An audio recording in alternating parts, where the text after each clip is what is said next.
Subscribe to Daily Islamic Messages YouTube channel.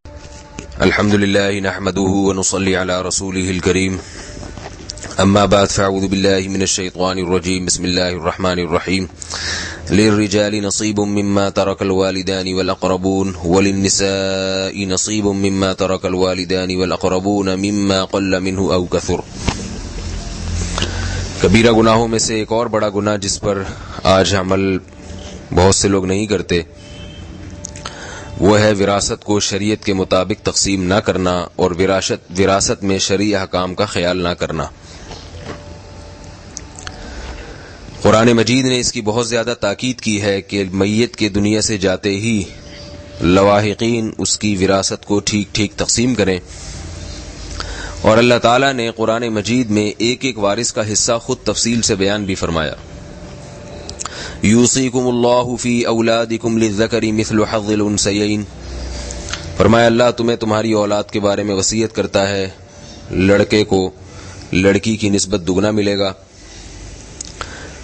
والدین کا حصہ الگ سے بیان کیا، ولی ابویہ لکل واحد منہما السدس ان کان لہ ولد، میت کی اگر اولاد ہے تو والد اور والدہ کو ایک چھٹا حصہ ملے گا، 1/6.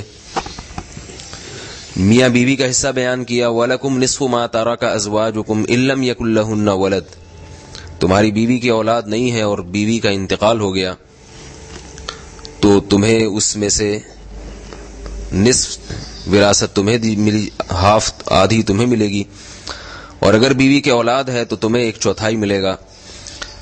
وَلَهُنَّ الرُّبُعُ مِمَّا تَرَكْتُمْ إِن لَّمْ يَكُن لَّكُمْ وَلَدٌ، تمہارے اگر اولاد نہیں ہے اور تمہارا انتقال ہو جائے تو تمہاری زوجہ کو اس میں سے 1/4 ملے گا، اور اگر تمہارے اولاد بھی ہے فَإِن كَانَ لَكُمْ وَلَدٌ فَلَهُنَّ الثُّمُنُ مِمَّا تَرَكْتُمْ، تمہارے اولاد بھی ہے تو اور تمہاری موت واقع ہو جائے تو تمہاری بیوی کو، تمہاری وائف کو 1/8 ملے گا، 1/8.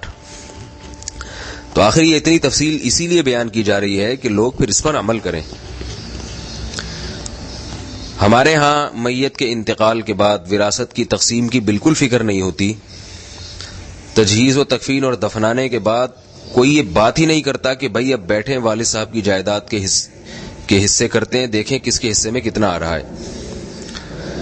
ہوتا یہ ہے کہ اگر کوئی اس قسم کی بات گھر میں اٹھائے تو فوراً گھر کی خواتین چیخ پڑتی ہیں کہ ہائے ابھی ابا کے کفن میلا نہیں ہوا اور یہاں ابو کی جائیداد کو، والد کی جائیداد کے حصے بقیے ادھیڑنا شروع کر دیے. تو یہ جاہلانہ باتیں ہیں.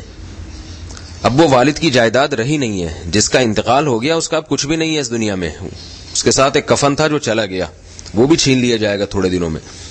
تو یہ بھی وارثوں کا حصہ ہے، وارثوں کا حق ہے اور ان کی ملکیت ہے. اس پر زکوٰۃ بھی لاگو ہوگی، اس پر قربانی، صدقہ فطر، تمام احکامات اس پر جاری ہو جائیں گے.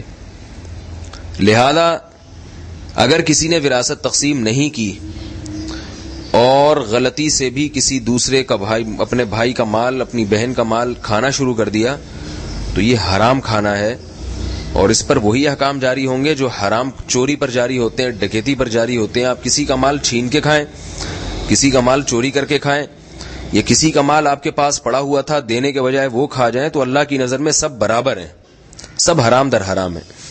اس کا بہت خیال کرنا چاہیے. پہلے زمانے کے بزرگ بہت زیادہ خیال کیا کرتے تھے ان چیزوں کا. شاید مولانا عطا اللہ شاہ بخاری رحمۃ اللہ علیہ کا واقعہ ہے یا مولانا احمد علی لاہوری رحمۃ اللہ علیہ کا، کہ ایک دفعہ کسی گھر میں ان کی دعوت تھی، تشریف لے گئے تو پتہ یہ چلا کہ ان کے والد صاحب کا 10 سال پہلے انتقال ہو چکا تھا.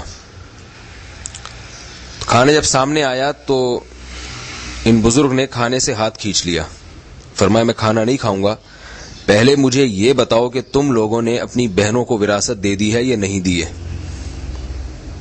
کیونکہ عام طور پر نہیں دی جاتی. تو وہ کہنے لگے کہ نہیں ابھی تک تو ہم نے تقسیم ہی نہیں کی ہے وراثت. تو آپ نے فرمایا میں یہ کھانا نہیں کھاؤں گا، اس میں بہنوں کا مال بھی شامل ہے، اور مجھے یقین نہیں ہے کہ وہ دل سے راضی ہیں یا راضی نہیں ہیں. رسول اللہ صلی اللہ علیہ وسلم نے ارشاد فرمایا لا يحل مال امرئ مسلم الا بطیب نفس منہ، کسی مسلمان کا مال اس کی دل کی مکمل خوشی کے بغیر حلال نہیں ہے بعض لوگ اوپر اوپر سے کہہ دیتے ہیں کہ ٹھیک ہے، دل پورے طور پر راضی نہیں ہوتا. بعض دفعہ بہن کہہ دیتی ہے مجھے وراثت نہیں چاہیے، لیکن دل میں اس کے جذبات ہوتے ہیں کہ مجھے پیسے ملنے چاہیے. وہ مطالبہ اس لیے نہیں کرتی، اس کو شرم آ رہی ہوتی ہے. بعض دفعہ چھوٹا بھائی چاہتا ہے کہ مجھے میری وراثت ملے، لیکن وہ اس لیے نہیں مانگ رہا ہوتا کہ اگر وہ مانگے گا تو برا بن جائے گا گھر میں. بڑے کہیں گے اس کو دیکھو چھوٹا ہے اور اپنے پیسے مانگ رہا ہے ہم سے. تو یہ سب چیزیں بدتمیزی سمجھی جاتی ہیں ہمارے معاشرے میں، اس لیے مانگتے نہیں ہیں. لیکن دل میں ہوتا ہے کہ مجھے میرے پیسے ملنے چاہیے. تو یاد رکھیے اس کے دل میں ذرہ برابر بھی خیال آ گیا تو بڑے بھائی کے لیے اب اس کا مال حلال نہیں ہے. اس کو مال اس کے تقسیم کر کے اس کے ہینڈ اوور کیا جائے، اس کے قبضے میں دیا جائے. بہنوں سے معاف کرا لیا جاتا ہے. میں کہتا ہوں بہن کو وراثت دو، پھر کہو کہ معاف کر کے ہمیں یہ پیسے واپس کر دو. تو دیکھیے پھر کتنی بہنیں واپس کرتی ہیں. تو اللہ تعالیٰ نے قرآن مجید میں حکم دیا کہ ہم نے وارثین کا جو حصہ رکھا ہے مما قل منہ او کثر، میت جتنا مال چھوڑ کے جائے وہ مال زیادہ ہو یا تھوڑا ہو، دونوں میں وراثت برابر تقسیم کی جائے گی. ایک ایک چیز میں وراثت جاری ہوتی ہے، ایک ایک چیز میں وراثت جاری ہوتی ہے. یہ ہماری شریعت کا حکم ہے. تھوڑے مال میں بھی زیادہ مال میں بھی. جو چیزیں کم ویلیو کی ہیں، کم قیمت کی ہیں، ان میں بھی وراثت تقسیم ہوگی. والد صاحب کی گھڑی تھی، والد صاحب کا کیلکولیٹر تھا، والد صاحب کا کمپیوٹر ہے، اس میں بھی وراثت جاری ہوتی ہے. رہا یہ مسئلہ کہ بھائی ان کی تقسیم کیسے کی جائے، تو یہ فیصلہ آپ خود نہ کریں، آپ کسی مفتی سے رابطہ کریں کہ بھئی آپ بتائیے والد صاحب کا لیپ ٹاپ وراثت میں کیسے تقسیم ہوگا، والد صاحب کی گھڑی کیسے تقسیم ہوگی، والد صاحب کی جائے نماز کیسے تقسیم ہوگی، والد صاحب کی تسبیح کیسے تقسیم ہوگی. تو انشاءاللہ مفتی حضرات آپ کو بتائیں گے بھئی یہ ایسے تقسیم ہوگی. اس کے طریقے ہیں، کوئی چیز ٹوٹتی نہیں ہے، کٹتی نہیں ہے. بعض لوگ یہ کہتے ہیں کہ ہمارا مشترک گھر ہے، اگر ہم یہ بیچ کے اس میں وراثت تقسیم کر دیں تو ہم کہاں جائیں گے، سڑک پہ آ جائیں گے ہم. تو یاد رکھیے اس کا بھی حل موجود ہے. آپ علماء سے رابطہ کیجئے، علماء بتائیں گے کہ بھائی کس طرح سے گھر کو بکنے سے بھی بچایا جا سکتا ہے اور بہنوں کا حق بھی نہ مرے. اس کی ایک مثال کے طور پر ایک آسان صورت بتاتا ہوں کہ کسی بہن کا گھر میں حصہ ہے، مثلا 25% بہن کا حصہ بن رہا ہے، 25% بہن کا حصہ بن رہا ہے. تو اگر آپ کے لیے گھر بیچنا مشکل ہے، بہتر تو یہی گھر بیچ کے اس کا 25% اس کو بہن کو پکڑا دیں آپ، اور اپنے لیے کوئی چھوٹا موٹا فلیٹ خرید لیں. یہ نہ ہو سکے تو بہن کو اس پہ راضی کر لیں کہ بھئی یہ 25% تم اس میں شریک ہو، تو جب تک ہم یہاں رہیں گے اس گھر میں 25% کرایہ تمہیں دیں گے. ہم اس گھر کا رینٹ لگایا جائے گا. کل رینٹ کتنا ہے اس کا؟ فار ایگزامپل اس گھر کا رینٹ 1,00,000 روپے بنتا ہے، تو ہم آپ کو 25,000 روپے ہر مہینے دیں گے، کیونکہ 25% ہم آپ کا گھر استعمال کر رہے ہیں. بہن 100 دفعہ کہنی مجھے نہیں چاہیے، میں ایسی نہیں ہوں، میرا گھر ہے، رہو تم لوگ. آپ اس کو دیں، ہینڈ اوور کریں، 25,000 اس کو پکڑائیں کہ بھئی یہ آپ کا حصہ بنتا ہے، آپ اس کو لیں. لینے کے بعد وہ واپس کر دے تو ٹھیک ہے، پھر یہ اس کی علامت ہے کہ دل سے راضی ہے. لیکن میرا خیال ہے کہ پیسے جب ایک دفعہ بٹوے میں آتے ہیں، جیب میں آتے ہیں، تو پھر واپس کرنا بڑا مشکل کام ہوتا ہے انسان کے لیے. تو یہ اللہ کی حدود ہیں. اللہ نے قرآن مجید میں فرمایا یا ایھا الذین آمنوا لا تأکلوا اموالکم بینکم بالباطل، اے ایمان والو ایک دوسرے کا مال باطل طریقے سے نہیں کھاؤ. اور یاد رکھیے کسی غیر کا مال باطل طریقے سے کھانا یہ بھی حرام، اپنے خونی رشتوں کا مال باطل طریقے سے کھانا یہ اس سے بڑا حرام ہے، اس سے بڑی حرمت ہے اس کی، اس میں بڑا گناہ ہے. جیسے رشتہ داروں سے احسان کرنے کا ثواب زیادہ، رشتہ داروں پر ظلم کرنے کا ثواب بھی زیادہ ہے. اور یہ بھی یاد رکھیے کہ اگر آپ کے وارثین میں نابالغ بچے موجود ہیں، نابالغ بچے، تو ان کا حق تو بہت ہی زیادہ ہے. وہ تو یتیم ہے، اور یتیم کا مال وراثت کا جو شخص کھائے گا، عام طور پہ بڑے بھائی بہن جو ہے نا وہ چھوٹے بھائی کے مال کھا جاتے ہیں، کھاتے رہتے ہیں بڑے آرام سے. اس کے بارے میں قرآن مجید نے صاف لفظوں میں فرمایا ان الذین یأکلون اموال الیتامی ظلما انما یأکلون فی بطونہم نارا وسیصلون سعیرا.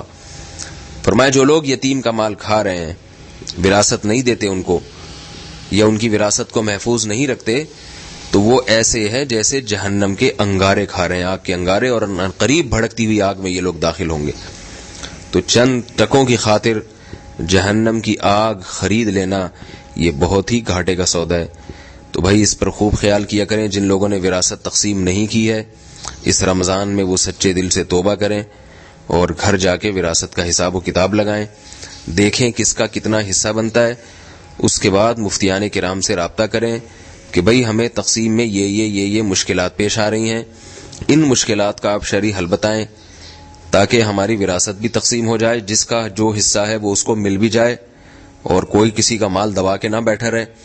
اور ساتھ ساتھ یہ بھی ہو کہ کوئی ایسی آسان صورت ہو کہ یہ چیزیں بکنے بھی نہ پائیں، ہم روڈ پہ نہ آ جائیں گھر بکا کے پتہ چلا کہیں کچھ رہنے کو جگہ نہیں ہے. تو ایسی تمام صورتیں ہوتی ہیں، اس کے لیے علماء سے رابطہ کیا جائے. تو اگر یہ کام آپ نہیں کرتے، اپنی سی کوشش نہیں کرتے اور اس طرح سے کھاتے رہتے ہیں تو حرام کھانے والے کے عمل میں اللہ برکت چھین لیتے ہیں. آج کتنے لوگ ہیں جن کی دعائیں قبول نہیں ہوتی. حدیث میں آتا ہے اس لیے قبول نہیں ہوتی کہ ایک شخص پراگندہ بال ہے، خوب گڑ گڑاتا ہے اللہ کے سامنے، مگر اس کا لباس بھی حرام اور اس کا کھانے والے لقمے بھی حرام. تو کیسے دعا قبول ہوگی؟ اللہ کہیں گے کہ تو جس ہاتھوں سے مانگ رہا ہے، ان ہاتھوں میں جو توانائی آئی ہے، توانائی وہ حرام آمدن سے آئی ہے. تو جس زبان سے مانگ رہا ہے، اس زبان میں بولنے کی طاقت جو پیدا ہوئی ہے وہ حرام کھانے سے ہوئی ہے، حرام خوراک سے ہوئی ہے. تیری ہر چیز حرام ہے، تو میں کس بنیاد پر تیری دعاؤں کو میں قبول کروں؟ اللہ تعالی ہمیں موت سے پہلے اس جرم سے توبہ کرنے کی توفیق عطا فرمائے. اور اگر توبہ کریں گے اور ہر ایک کا مال حق کے ساتھ اس کے پاس پہنچا دیں گے، جیسے کہ اللہ نے حکم دیا ان اللہ یأمرکم ان تؤدوا الامانات الی اہلھا، کہ اللہ تمہیں حکم دیتا ہے کہ امانتوں کو اس کے اہل کی طرف لوٹاؤ، جو جس کی امانت ہے اس کے سپرد کرو. تو یاد رکھیے اس پر پھر ثواب بھی بہت ملے گا. اللہ راضی ہو جائیں گے کہ دیکھو اس دور میں اس شخص نے صرف اللہ کے خوف سے مال دوسرے کے حوالے کر دیا، حالانکہ یہ چاہتا تو ہتھیا سکتا تھا اس مال کو. تو اللہ تعالیٰ جہاں گناہ کرنے سے ناراض بہت زیادہ ہوتے ہیں، وہاں جتنا خوش کسی گناہ سے توبہ پر ہوتے ہیں اتنا خوش کسی کام پہ نہیں ہوتے. کوئی شخص کسی جرم سے توبہ کرتا ہے، حدیث میں آتا ہے اللہ اتنا خوش ہوتے ہیں کہ جیسے کسی شخص کی سواری گم گئی ریگستان میں اور سارا کھانا اس سواری پر تھا، اس کا زاد راہ اس سواری پر تھا، اور اب یہ موت کے انتظار میں درخت کے نیچے آ کے لیٹ گیا کہ بھئی اس ریگستان میں اس درخت کے نیچے اب میں بھوک اور پیاس سے تڑپ کے مروں گا. تو اچانک دیکھتا ہے کہ اس کی سواری اس کے سامنے کھڑی ہے اور اس پہ زاد راہ بھی ہے. تو آپ سوچئے اس شخص کی خوشی کا کیا عالم ہوگا. تو حدیث میں آتا ہے یہ شخص خوشی سے پاگل ہو جاتا ہے اور یوں کہتے ہیں اللہم انت عبدی و انا ربک، اے اللہ تو میرا بندہ ہے، میں تیرا خدا ہوں. خوشی سے بیچارہ پاگل ہو جاتا ہے. تو فرمایا کہ یعنی کہنا تو یوں چاہیے تھا کہ اللہ تو میرا خدا میں تیرا بندہ، لیکن تو میرا رب میں تیرا بندہ. خوشی سے اتنا پاگل ہو گیا کہ اس کی زبان سے یہ نکل گیا اے اللہ تو میرا بندہ میں تیرا رب. اخطأ من شدت الفرح، فرمایا خوشی کی شدت سے اس کی زبان سے غلط الفاظ نکل گئے. تو اس کو کم خوشی ہوتی ہے، اللہ کو اس سے بھی زیادہ خوشی ہوتی ہے. حدیث میں آتا ہے جب کوئی بندہ کسی جرم سے توبہ کرتا ہے تو توبہ کیجیے، اللہ تعالیٰ خوش بھی ہوتے ہیں، مال میں برکت بھی دیں گے. جو حلال کماتا ہے اللہ اس کے مال میں برکت دیتے ہیں. آپ کسی کا حق دے دیں تو اللہ وہ آپ کو کسی اور طریقے سے گھما کے لوٹا دیں گے. اللہ تعالیٰ ہم سب کو اس جرم سے توبہ کی توفیق عطا فرمائے اور وراثت کو صحیح طرح سے تقسیم کرنے کی توفیق عطا فرمائے. سبحانک اللہم و بحمدک، نشہد ان لا الہ الا انت، نستغفرک و نتوب الیک.